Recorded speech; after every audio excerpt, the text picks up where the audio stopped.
In this video, you will learn how to connect Vizio TV to Universal Remote.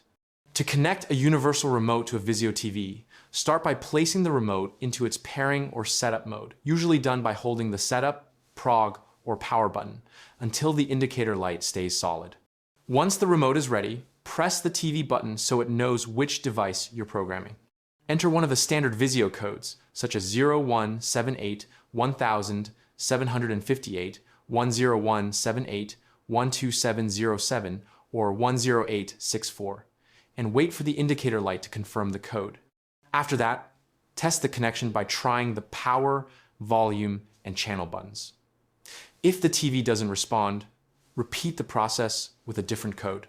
When codes fail, activate the remote's auto search mode by holding Setup, pressing TV, and repeatedly tapping power until the TV turns off. Then lock the code with OK or Enter.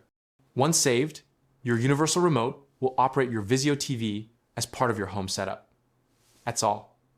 Like and subscribe if you find this video helpful.